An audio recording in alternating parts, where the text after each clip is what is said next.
নমস্কার বন্ধুরা, ঘরোয়া স্বাদে বেঙ্গলি রান্না চ্যানেলে আপনাদের স্বাগত জানাই।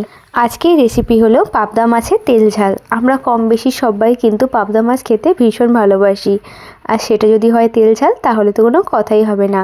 এক থালা ভাত এমনিই খেয়ে নেবেন এই মাখো ঝোল দিয়ে। এখানে আমি পাবদা মাছ নিয়েছি, আগে থেকে লবণ আর হলুদ মাখিয়েও রেখেছি।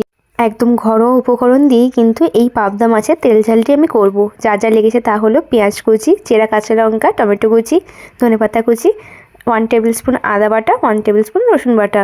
এরপর কড়াইতে কিন্তু আমি সর্ষের তেল দিয়ে দিয়েছি। পরিমাণ মতো সর্ষের তেল দিয়ে আগে মাছগুলোকে ভালো করে মচমচে করে ভেজে নিতে হবে। খাদ্যরসিক বাঙালিদের মাছে ভাতে বলতেই কিন্তু অজ্ঞান। যতই থাক মাংস, যতই থাক বিরিয়ানি, মাছ ভাত কিন্তু একটা আলাদাই টেস্ট।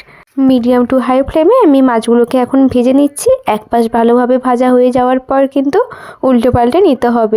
আমি এখানে আদা রসুনের পেস্ট দিচ্ছি। আপনারা চাইলে কিন্তু সর্ষে জিরে পোস্ত দিয়েও করতে পারেন, আর ওর টেস্টও কিন্তু দারুণ হয়, যেই রেসিপিটা আমি পরে একদিন আপনাদের সঙ্গে শেয়ার করব।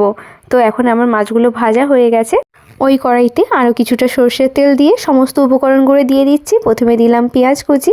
পেঁয়াজগুলোকে ভালো করে আলতোভাবে নেড়ে নিতে হবে। একটু ব্রাউন হয়ে গেলে দিয়ে দেব চেরা কাঁচা লঙ্কা কুচি।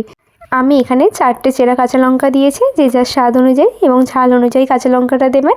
যেহেতু আমি একটু গুঁড়ো লঙ্কা দেবো তাই অল্প করেই কাঁচা লঙ্কা দিয়েছি। তারপরে দিয়ে দিলাম 1 টেবিল স্পুন আদা বাটা, 1 টেবিল স্পুন রসুন বাটা দিয়ে ভালো করে নাড়িয়ে চাড়িয়ে ওর মধ্যে কিছুটা আমি জল দিয়ে দিচ্ছি। লো টু মিডিয়াম ফ্লেমেই কিন্তু ভাজতে হবে, নাহলে নিচে লেগে যাওয়ার চান্স থাকতেই পারে। এরপরে দিয়ে দিলাম স্বাদ অনুযায়ী লবণ, 2 চামচ হলুদ গুঁড়ো, 1 চামচ লঙ্কার গুঁড়ো দিয়ে ভালো করে নাড়িয়ে চাড়িয়ে কিছুটা আবার জল অ্যাড করে দিলাম। জল দেওয়ার পর যতক্ষণ না তেল ছাড়ছে ততক্ষণ কিন্তু মশলাটা আমাদের কষাতে হবে। এখানে দেখুন তেল ছাড়ছে বলে আমি এখন টমেটো কুচি দিয়ে দিচ্ছি। তারপরে দিয়ে দেবো পরিমাণ মতো ধনেপাতা কুচি। দেওয়ার পর আলতো করে যতক্ষণ না ভালোভাবে তেল ছাড়ছে ততক্ষণ কিন্তু নাড়িয়ে চাড়িয়ে নিতে হবে। এখানে দেখুন আমার গ্রেভি থেকে এখন তেল ছাড়ছে, যার জন্য আমি পরিমাণ মতো জল দিয়ে দিচ্ছি। গ্যাসের ফ্লেম আমি মিডিয়াম টু হাই করে রেখেছি। আর এখানে দেখুন যতটা আমি জল দিয়েছি একটু ভালোভাবে ফুটে যেতেই আমি এর মধ্যে মাছগুলো অ্যাড করে দিচ্ছি। তারপরে আরও 5 থেকে 7 মিনিট কিন্তু আমি একটি ঢাকা দিয়ে রেখে দেব। নামানোর আগেই আমি একটা পেস্ট বানিয়ে রেখেছি, তা হলো জিরে, পোস্ত আর সর্ষে, তার পেস্ট আমি এখন দিয়ে দিচ্ছি। আরও আমি 2 থেকে 3 মিনিট ভালো করে ফুটিয়ে নেব।